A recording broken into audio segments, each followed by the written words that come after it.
Hello, and welcome to the Empowerography Podcast. This is a platform created for women's voices to be heard and a place to share their stories, journeys, and successes with the world for the purpose of helping other women who might be on similar journeys. We are empowering women one episode at a time. I'm your host, Brad Walsh, so kick back, grab one of your favorite beverages, and enjoy the stories.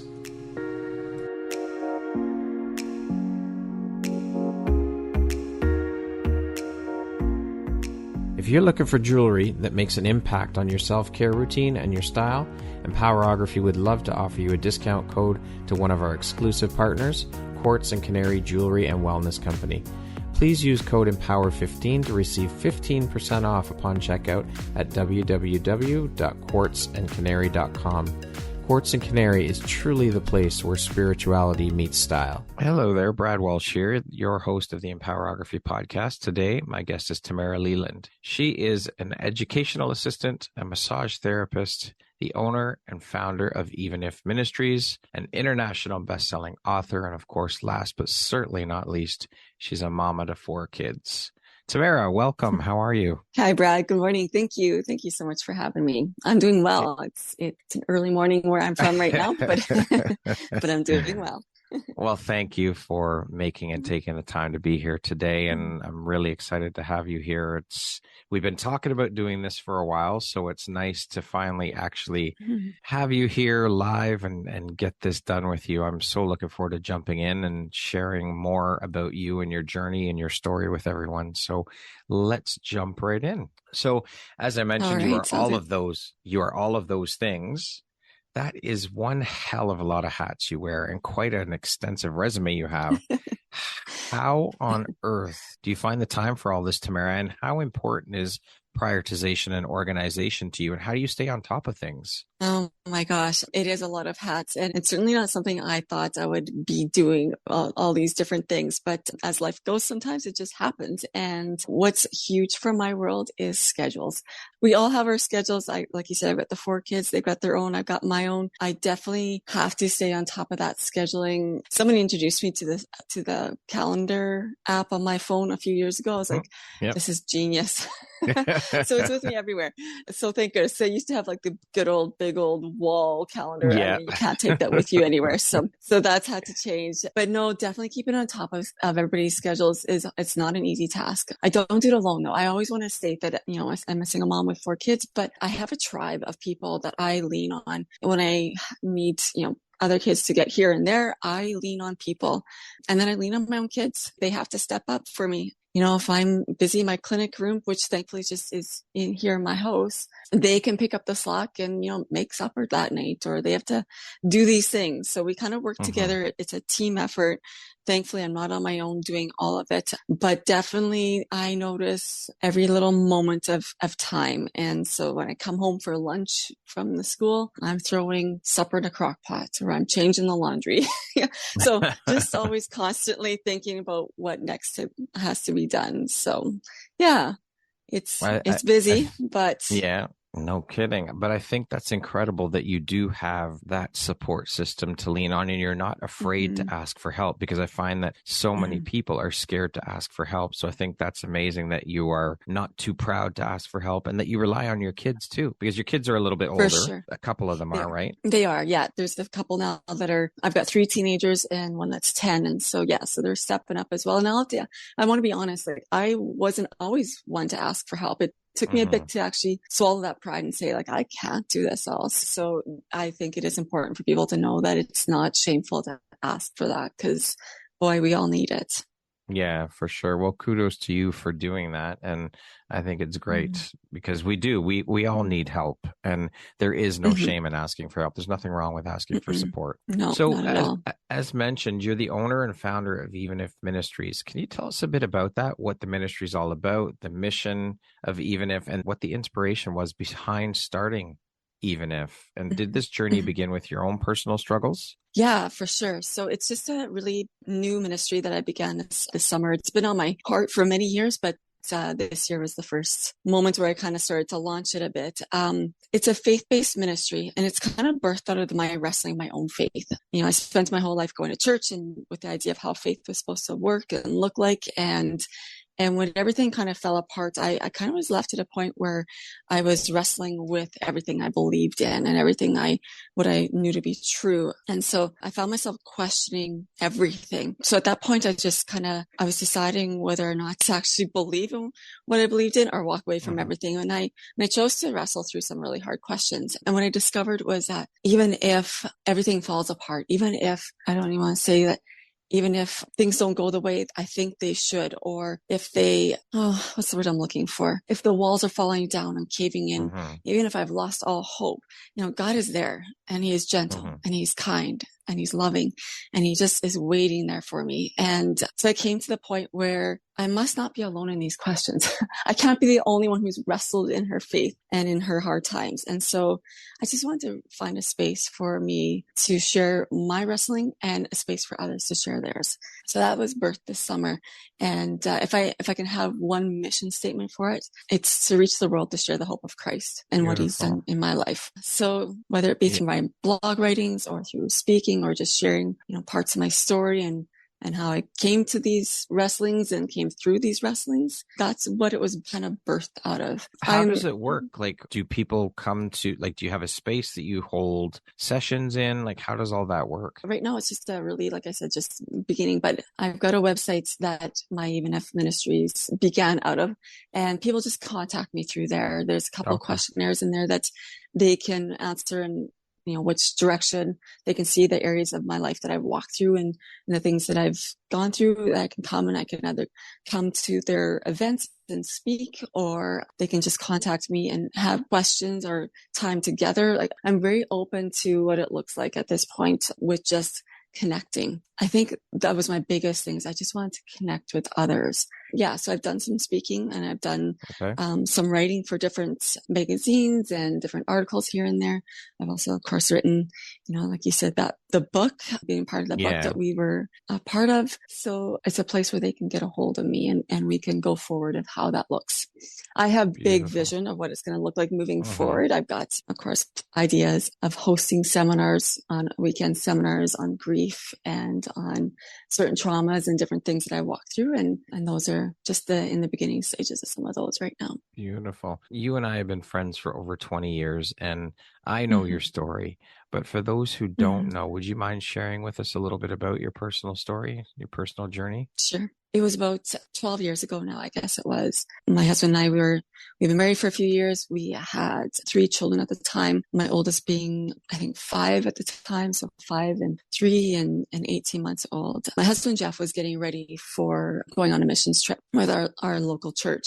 And he was going to travel across to India for, I think a week or 2 weeks or something like that. And just before he left, he hadn't been feeling well for a long time. And just before he left, he pulled out of the missions trip. He just said, I don't feel well enough to travel across the world to end up being sick in a different country. And so, so not really knowing what that was, we entered into the hospital scene of just going in for tests and finding out. And what we ended up finding out was that he was at stage 4 colorectal cancer. I honestly, I can picture, every time I talk about this, I feel myself back in that office with the doctor. And I remember that moment where they shared that news with us. They looked at Jeff and they said to him just that you had stage 4 colorectal cancer. And they literally turned their body and looked directly at me. And I'm holding my 18-month-old with me at the time. And they said, we will make him as comfortable as possible. And I remember thinking, I don't even understand what all this means. We were thinking that he was not feeling well, as in just like the flu or something, but never this. I never expected him to say that he had cancer. And yeah, so then what they were trying to tell me, and I don't think I even understood at the time, is that there was no hope. There was no cure. They had treatment plans, but the plan was just to try and keep him alive a little bit longer. And so they kind of gave us an 18-month timeline. And so, we did. We jumped into the treatment plan that they had because we thought, what else do you do? Even if it's a no-end situation, you jump in. Yeah. And of course, we were faith-based believers. And so we did it with the doctors, with the chemo and surgeries, but we also based it off of our prayer and hope that, we're not going to be alone in this journey, and God's going to come alongside us. So we journeyed through this, and anyone who's gone through cancer and cancer treatments, it's horrendous. It's horrendous to watch. It's hard to watch the loved one go through these treatments. And for him, chemo was hard. And surgeries were tough and he was really, really sick.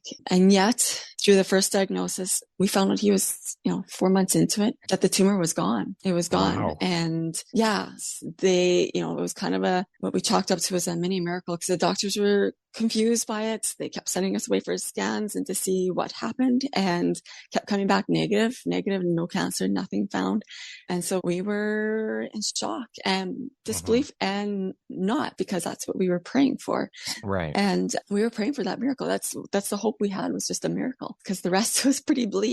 And so that summer, Jeff and I, we did a triathlon together. He went back to work. We kind of went back to life as it was. Maybe the only difference is that we started kind of telling his story to a lot of people. And then we found out we were pregnant with our fourth child at that time. And so all these things should not have happened. I mean, again, but it did. And we just kept chalking everything up to our miracles that we were praying for. And then after we found out we were pregnant with Sophie, our fourth child, I don't know if it was even weeks later, routine scan, checkup, because we still kept in contact with the doctors. We didn't just walk away from everything. Then they discovered a tiny little spot had returned. And this time things were super aggressive.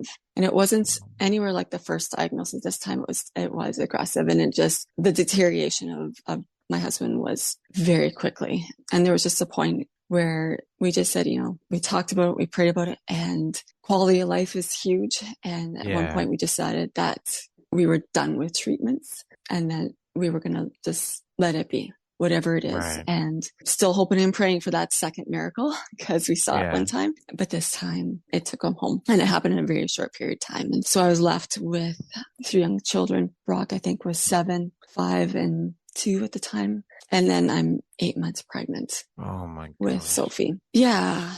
And I tell you that I remember, again, walking out of our bedroom, because he stayed in our home for the last few months of his life. He didn't want to be in the hospital. He wanted to be around family. And I remember just walking out of the room kind of going, what just happened? What just happened? And I felt lost and overwhelmed with the reality of life now. And I think I was still in shock, guaranteed I was still in shock, because I don't know if I could even wrap my head around what possibly could a future look like right now without Jeff in it. So a few weeks after that, Sophie was born. She was a source of joy that I'm so thankful for, in a time that we were all a little bit hopeless and lost and sad and just grief-stricken. There's this bundle of joy who had no idea what had just happened in her world. But she brought so much joy to ours. And seriously think she was the one. Well, all of my kids got me out of bed. They kept me moving, kept me going. But because she was a newborn, she literally had to be fed often. And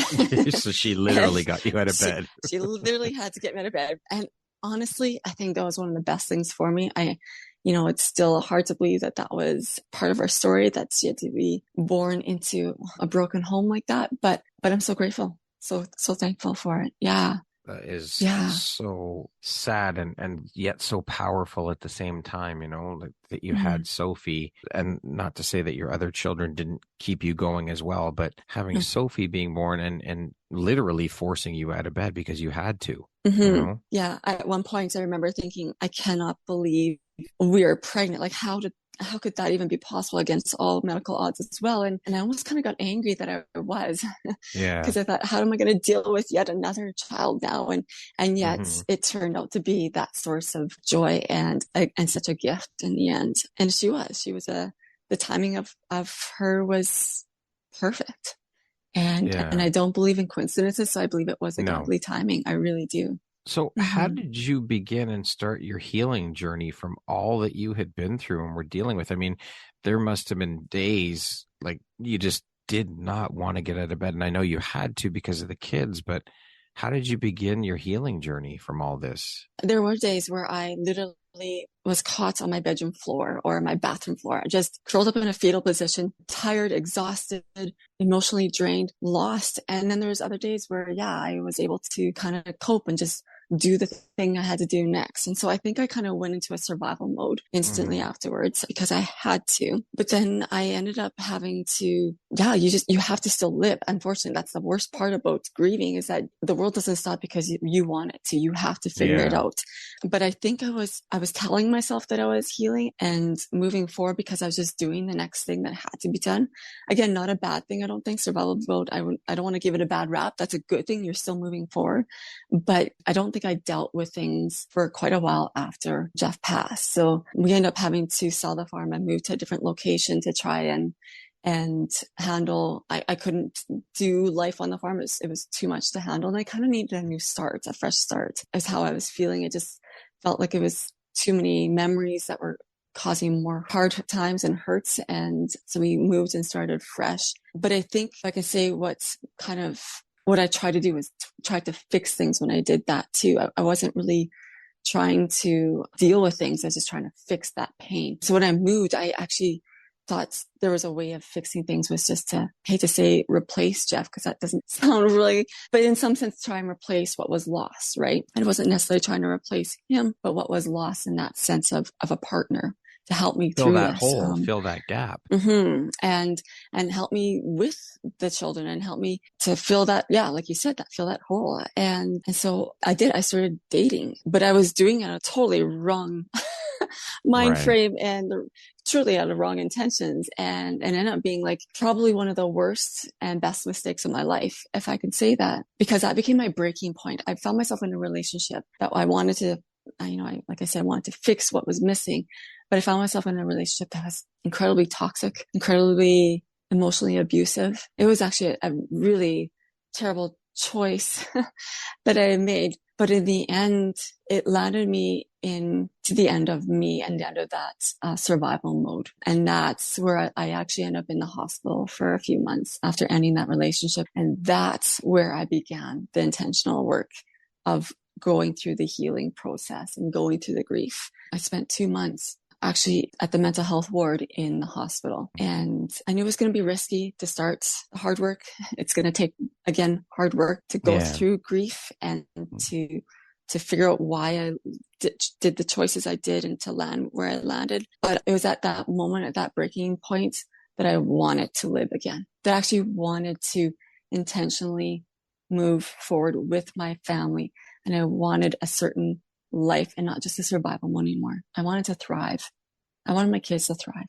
I wanted them to be healthy and whole themselves. But it started with me. It had to start with me. I wanted to live that life for them to see that they can do it as well. So it began with help from professionals. Well, I mean, it does have to start with you. You have to heal yourself, or at least start healing yourself, so that you can be there for your kids and get through that together. I mean, I honestly, I can't even imagine. I really can't. So the extreme pain and heartache of losing your spouse and trying to process and grieve yourself, but then having to be strong in a support system for your children, having to be there for them because they've just lost their father. How did you navigate that then, and how are you navigating it now? I think when the kids were little, I hid my grief from them. I was afraid if I showed them that I was sad, then that would make them sad, and I couldn't fix it. So I didn't want them to feel sad. I tried to almost, again, fix it for them. I don't think I understood that I had to walk through it with them. Not that I didn't spend,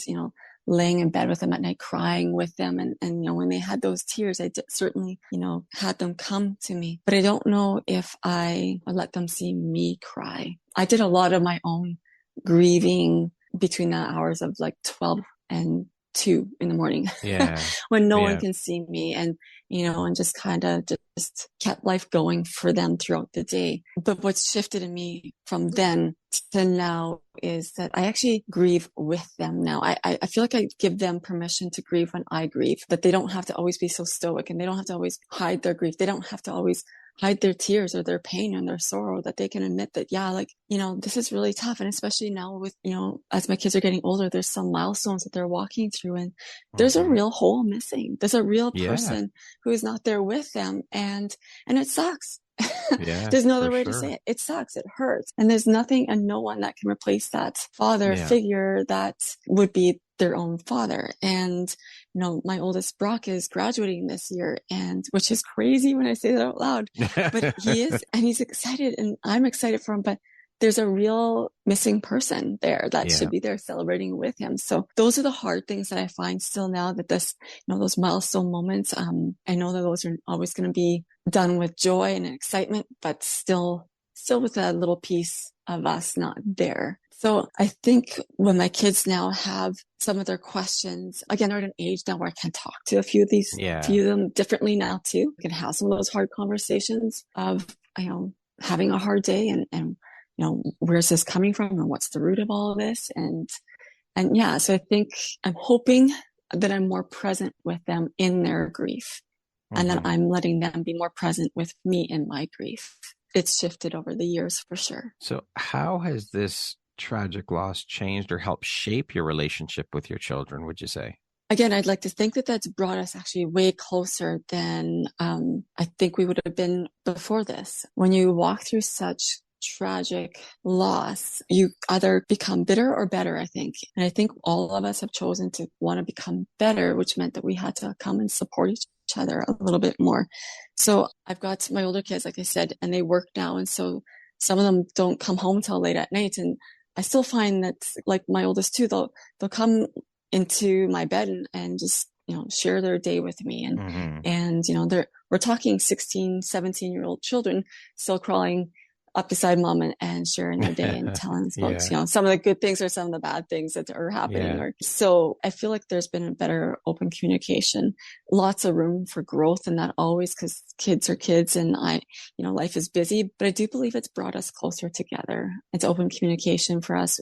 We've been able to talk about, some really tough topics that, I don't think I even understood in my life until I had to walk through it in my 30s. They just have walked through things in life a lot sooner and some hard stuff. So, as you mentioned, Sophie was born after Jeff passed. So how did you manage that in terms of at what age you told Sophie about her father, and how did you tell her? Like, I can't even fathom how tough that must have been for you, Tamara. Yeah.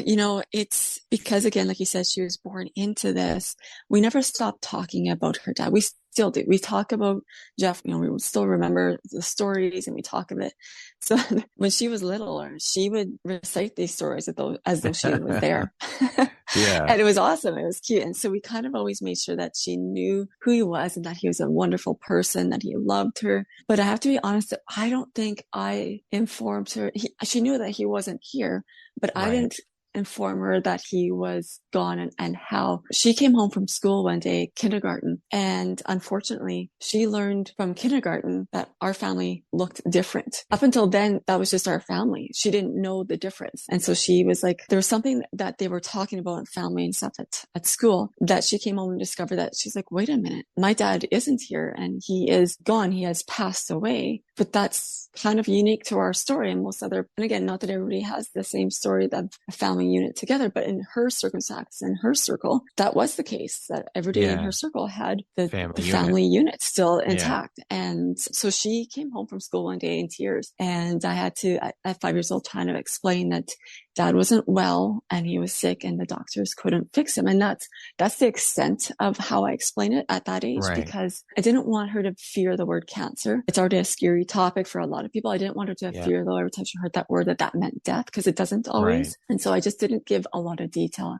And even still to this day, I wait for a certain age, I think, and as the maturity level comes, that I'm able to share a little bit more about Jeff's story and what he went through and the decisions we had to make and the paths that we chose and didn't choose and things like that.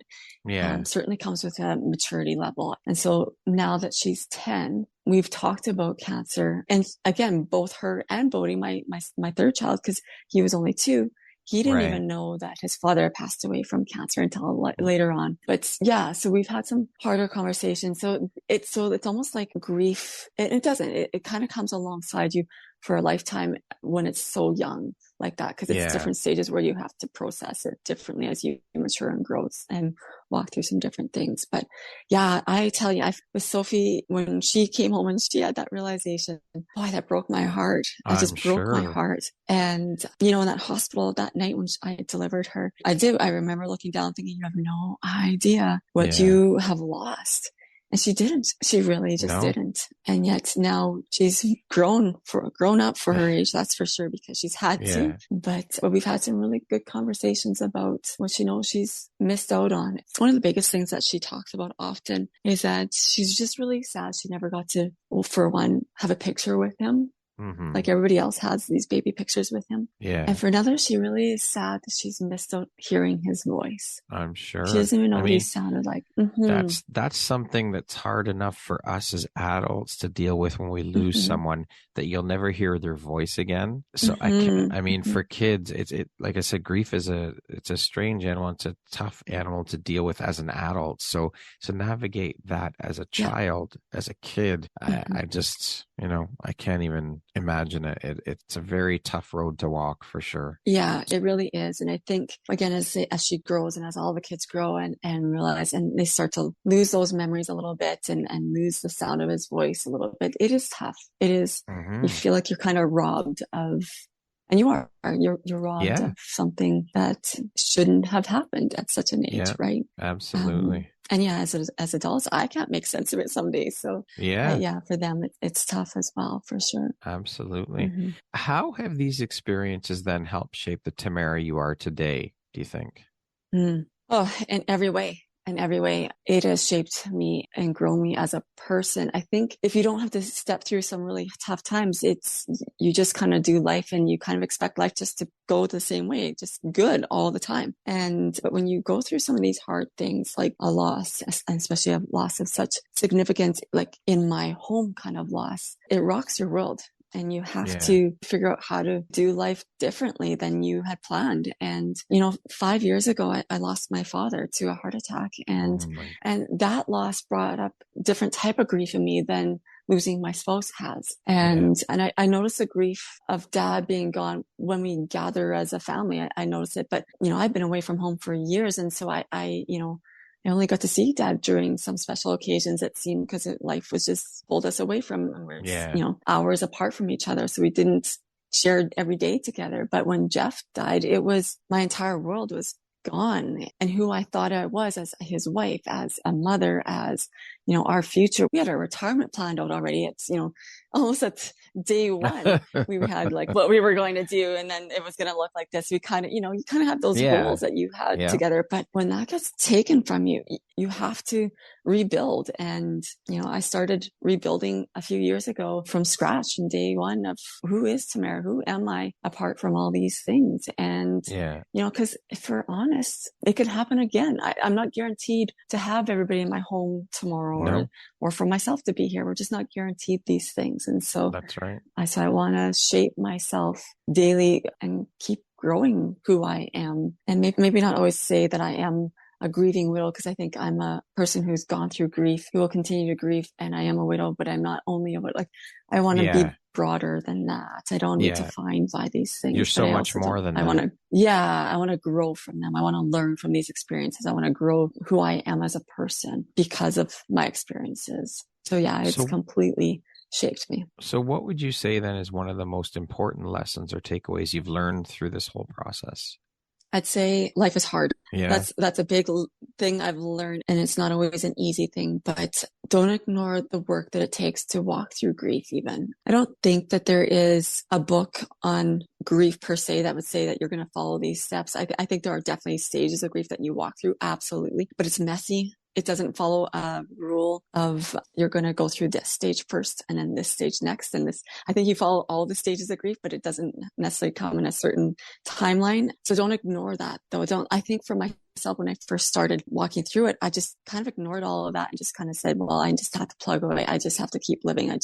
I can't give up, which is true. But I kind of shoved down all the emotions and all the feelings that I was actually having to deal with. So do the Mm-hmm. hard work to process your emotions, to not ignore them.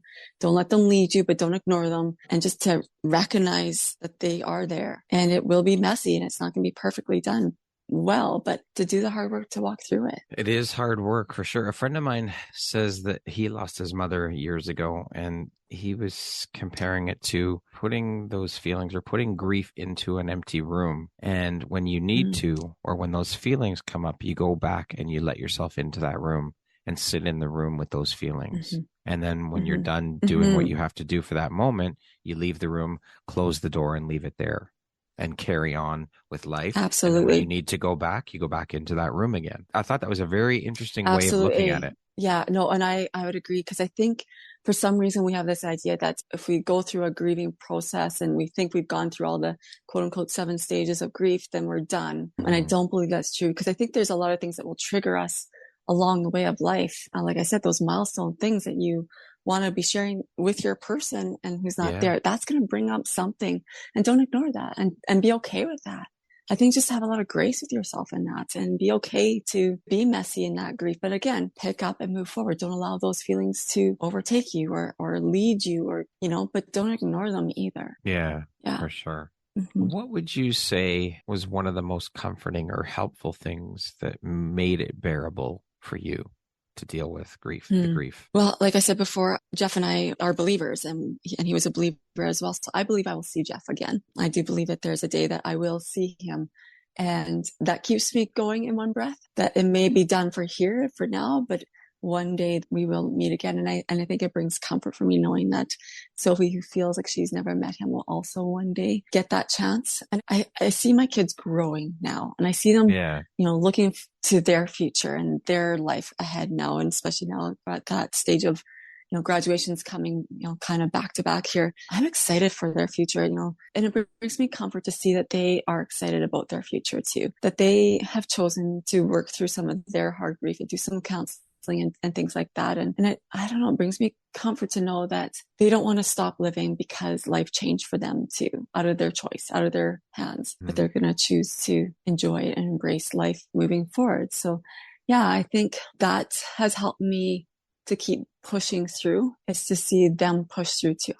I don't want them just to survive. Like, I want them to thrive as well. And hearing their dreams and their plans and their passions, I'm like, holy man, they got some big dreams. I love it, which is awesome. And so that to me shows that they're choosing to live life as well. And that brings me just a ton of joy. If you could impart or share just one piece of wisdom to help people deal with or start their healing journey after loss, what would that one piece of wisdom be?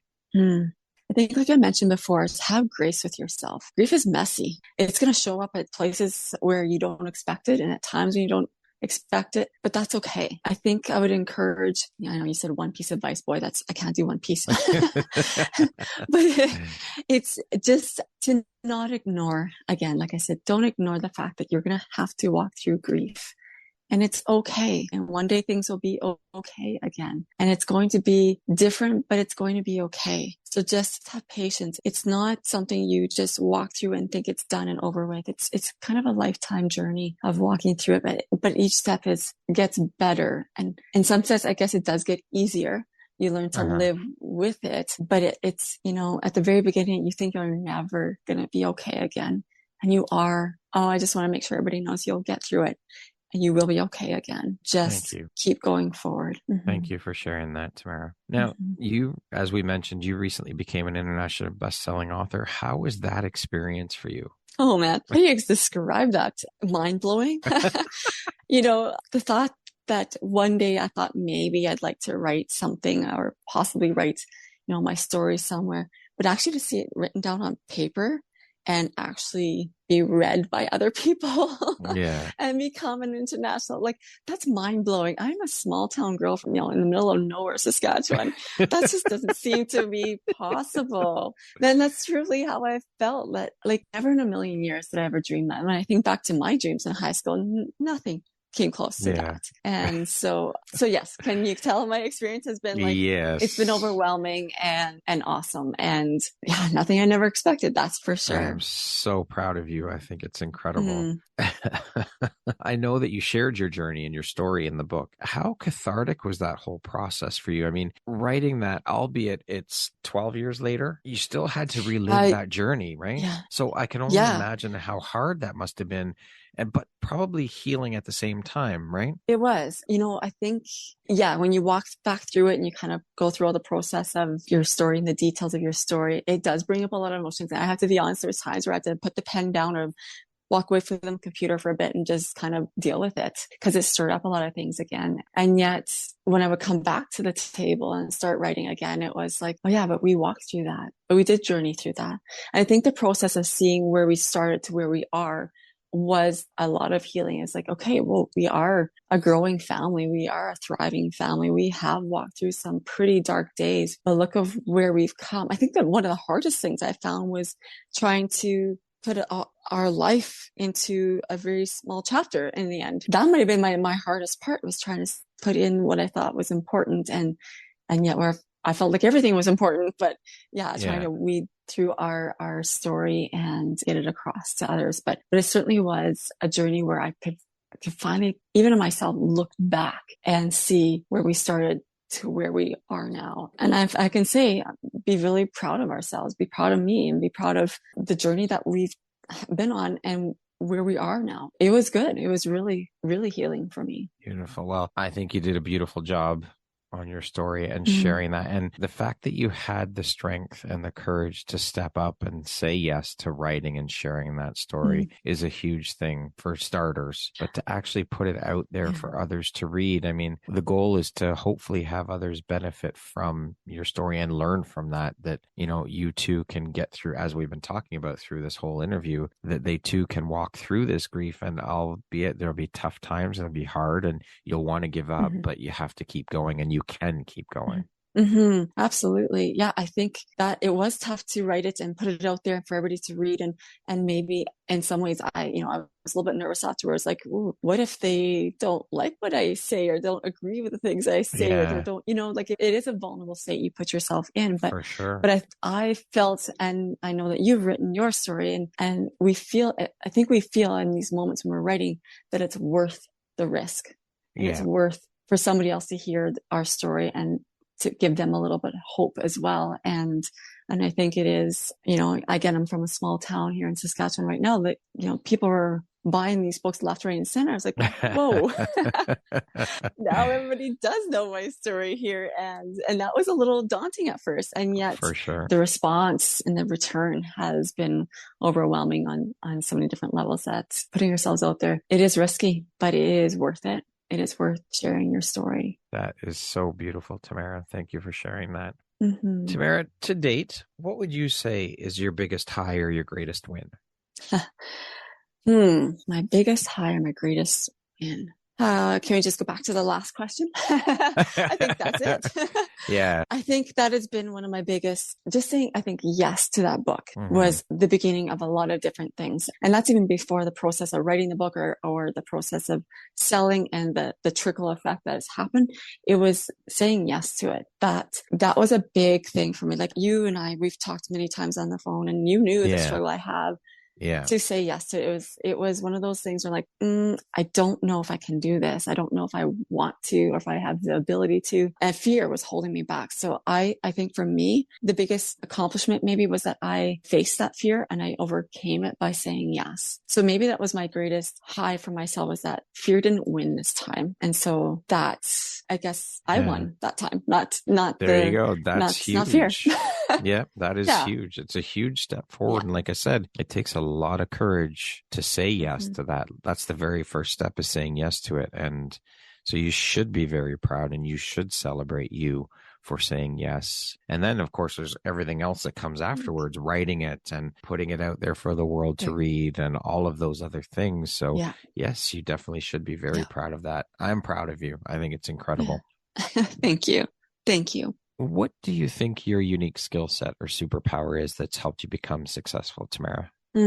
I think when I look back on all the things that I've walked through, and some things I haven't even mentioned on this interview today, but I've walked through a lot of different stages of life, but I never gave up. I think that's a huge skill set that I'm not even sure if I knew I had that until I stopped to look back. That no matter what I seem to be hit with, I'm determined to get back up again. I may stumble, I may fall, I may actually be down and out for a little while, but I always tend to get back up. And it doesn't mean that I do it alone. I get up with my people and my tribe, and I have others help me get up, but I don't stay down. I don't know if that's, I think that is.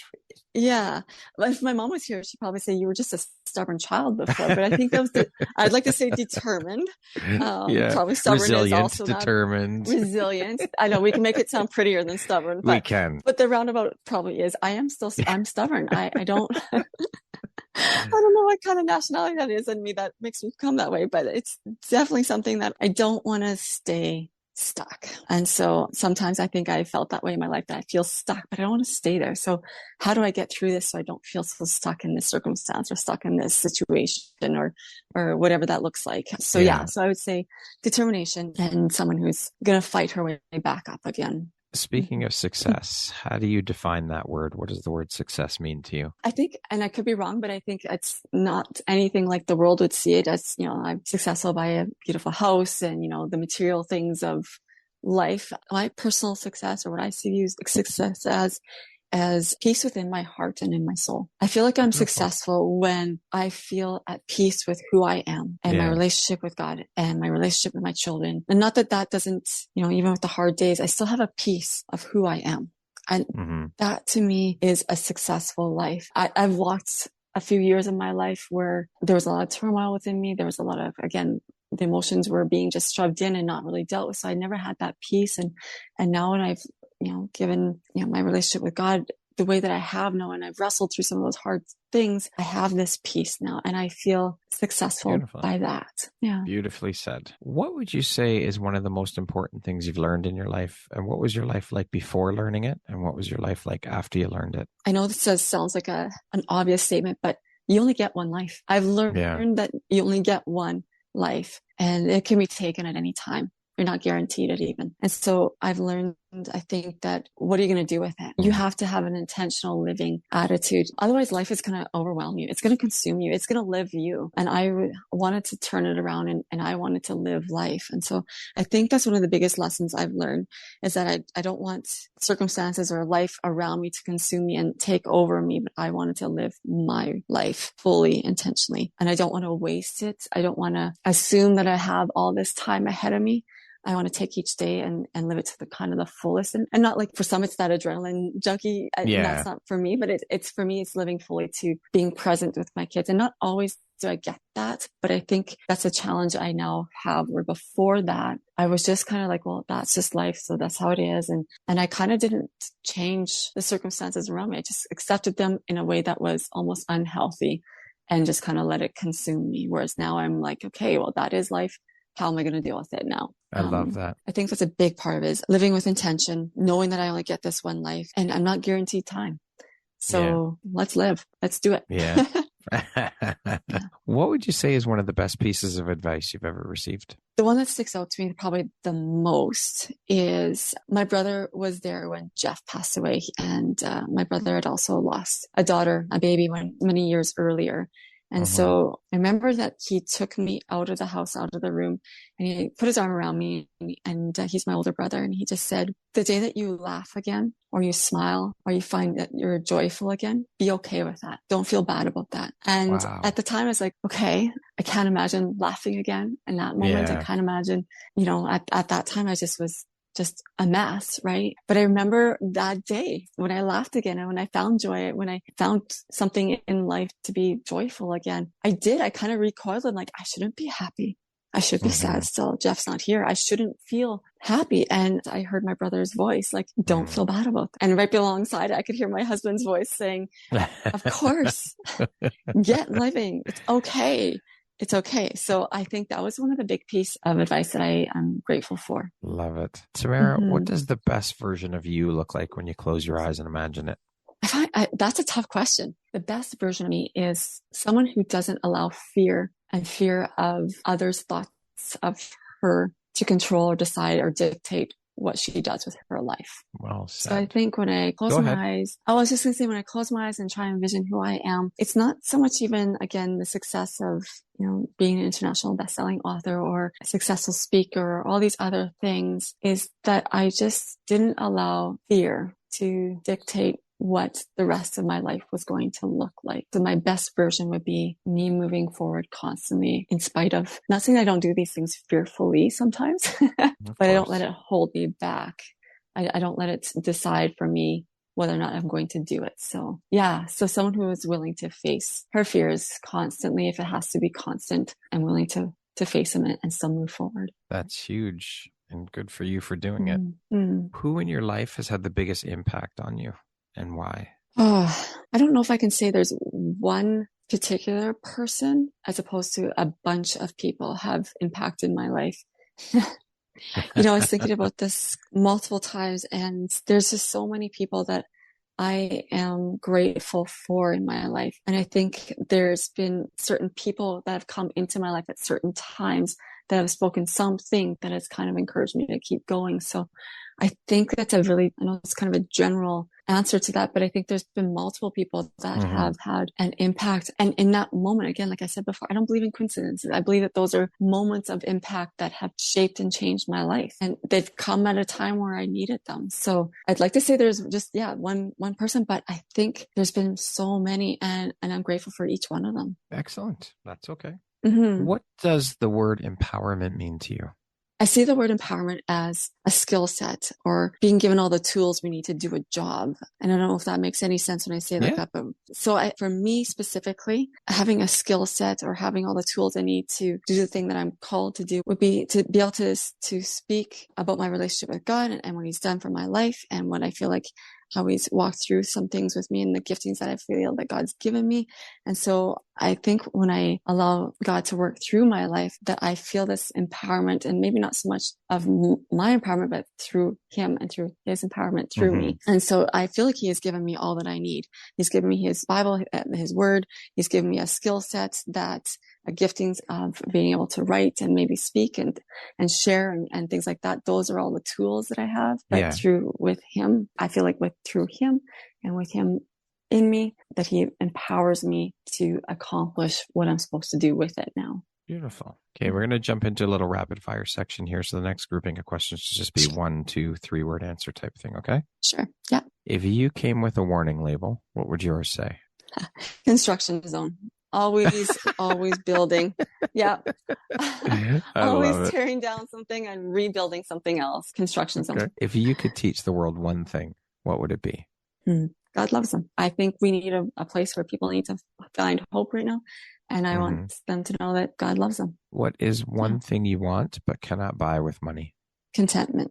I just think contentment is something that we have to learn to be okay with. Yeah. What is your favorite self-care practice? My walks. I do a lot of walking. I take my dog generally, but my walks. Yeah. Those are my daily decompressing moments.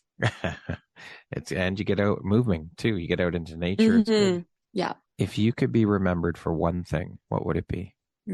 That I loved people well, that people knew that I cared for them. If you could live anywhere in the world, where would it be? I don't know if anyone ever picked small town Saskatchewan, but I actually love here.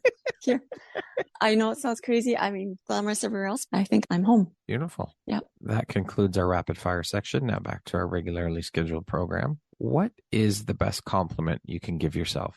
I think I can say, I can compliment myself with saying I didn't give up. I didn't quit. I kept going. And I'm proud of myself for that. Yeah. And so you should be. What is something surprising that you've learned about yourself in the last year? I think I've discovered I actually enjoy teaching, and maybe not so much like just with my job as an EA at the high school. I never imagined I'd be a teacher of any sort. And I'm not talking in an educational system and the school system even, but just teaching and sharing. I did not realize that was something that I am passionate about. And I like to, I'm still shocked by that sometimes, but I do enjoy it. Yeah. Love it. Yeah. In the last 3 years, what new belief, behavior, or habit has most improved your life? I'd say it was probably my prayer life. As a believer, I do pray. A lot of people would say it's, well, and I meditate on the word of God. So I meditate on scripture often, but that's improved drastically. I've got a friend that I pray with every morning before we go to school. We both work at the same school. And I think that has just reminds me again who I believe in and who I believe is in control of my life and who has got my future figured out. And it just resets me. And so I would say that my prayer life is probably one of the biggest changes. Okay. Tamara, what is your why? Others, my family. I think knowing that I'm not alone in my struggles, and I know I'm not, but it gives permissions when I share my story and share my wrestling and my struggles, it gives permissions for others to do the same. And I think, again, like I said earlier, I think we need to know that we're not alone in this really alone type of world. And so that's my why. It's about everybody else. And don't get me wrong, for me as well, there's part for me, but I want to be someone who encourages others to keep going as well and not to give up. What do you see as your greatest accomplishment? I think, again, looking at my kids, not that they are amazing kids on their own, but I look at them and I see how they have grown and how they matured. And if I can say this, I've had others come and share that what they see as well. And so whether it be their teachers or their friends' parents or my friends, I see them thriving in life and others see that as well. And I don't know if I would have had that or if they would have had that had I not determined to get myself better and get myself well. I see them now doing the same. So my kids, I guess that's my greatest accomplishment is my kids. If you had the opportunity to sit down and have a 1-hour conversation with one woman, any woman in the world, who would it be and why? My grandma. It'd be definitely my grandma. She passed away when I was quite young, little. And I just remember her as a sweet, sweet lady. And I always felt like I was robbed of her wisdom, robbed of her stories, robbed of her relationship with me. And if I could just get 1 hour with her, I would love that. I think I was maybe 5 or 6 when she passed. So I would just love to just spend that time with her. I think she was a beautiful, strong woman. And I think I could have learned some stuff from her. Tamara, if you could go back and give your younger self one piece of advice, what would that piece of advice be? Don't become a people pleaser. That has been one of my struggles since I can remember. And I think I discovered that I lost who I was because I was trying to be something for somebody else all the time. And I didn't know who I was in that. So I lost my identity through being a people pleaser for everybody. And so I would warn myself of that, being that people pleaser. Yeah. If I could tell myself, I would learn about who I was and be okay with who I am. Maybe just, learn earlier on if you can who you are and be okay with it. That's a tough struggle for a lot of people. It is. Lastly, Tamara, if you were to deliver your last 30-second speech to the world, like your tribe, your corner of the world, your people, what would that last 30 seconds sound like? What wisdom would you impart? Don't lose hope in this world. It's a really heavy world, especially right now, I find. But don't lose hope. If you want to be fully known, fully seen, fully heard, fully loved, come to God. I believe that that's how I have and why I've come through the healing that I've come through is I've come to know Him and I feel fully seen, fully heard, fully known, fully loved for the first time in my life. And I can trust Him with that. And I know if He loves me this way, that He can love you that way as well. Beautiful. Tamara, thank you so very much for sharing your story and your journey and your personal struggles, the road you've walked. And I am so honored to be able to call you a friend and to have you as a guest here and to have you as a member of the Empowerography community. It has been such a pleasure chatting with you, as it always is, talking to you, Tamara. I love our conversations, and I'm so proud of you and what you've been through and the strength and resilience that you have shown. It is an absolute honor to say I know you and to call you a friend. So thank you for making the time and taking the time to be here today and share a bit about your personal story and your journey. You are a true inspiration. Thank you, Brad. Thank you so much for having me. And I treasure our times that we get to visit and just our time together. Thank you so much for inviting me on and just for always being an encouragement to me too. So I want to let you know how much of an inspiration and encouragement you've been to me too. So thank you so much for that. Thank you. Once again, my name is Brad Walsh, host of your Empowerography Podcast. Today, my guest has been Tamara Leland. She is an educational assistant, a massage therapist, the owner and founder of If Ministries, an international best-selling author, and of course, last but certainly not least, a mama to 4 kids. Thank you, Tamara. I hope you have an amazing rest of the day. Thank you, Brad. You too.